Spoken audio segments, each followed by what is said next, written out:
నారాయణపేట జిల్లా మక్తల్ పట్టణంలో మిషన్ భగీరథ కార్మికుల సమ్మె రెండో రోజు కొనసాగుతోంది. ఖానాపూర్ పంపు హౌజ్ వద్ద బైఠాయించి నిరసన వ్యక్తం చేశారు. 20 సంవత్సరాల నుంచి పనిచేస్తున్న కార్మికులకు కనీస వేతనం అమలు చేయకుండా అన్యాయం చేస్తున్నారని ఐఎఫ్టీయూ నాయకులు కిరణ్ తెలిపారు. ఉద్యోగ భద్రత కల్పించకుండా శ్రమదోపిడీ చేస్తుందని ఆరోపించారు.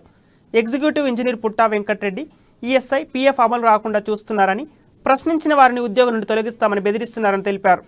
ధర్నా చేస్తుంటే అరెస్టులు చేయిస్తున్నారని, ఎవరిని బెదిరింపులకు పాల్పడినా ధర్నా విరమించేది లేదని స్పష్టం చేశారు.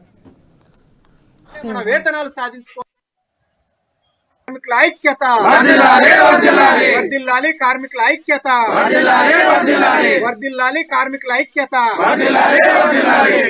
భగీరథ కార్మికులకు సేఫ్టీ కిట్స్ ఇవ్వాలి, మిషన్ భగీరథ కార్మికులకు సేఫ్టీ కిట్స్ ఇవ్వాలి, లైన్మెన్లకు ట్రావెల్ అలవెన్స్లు ఇవ్వాలి. రెండవ రోజు కూడా మీ స్థలాలలో నిమగ్నమై ఖచ్చితంగా ఈ సమ్మెను విజయవంతం చేయాలి. విజయవంతం చేసి మన హక్కులు సాధించుకోవాలి, మన వేతనాలు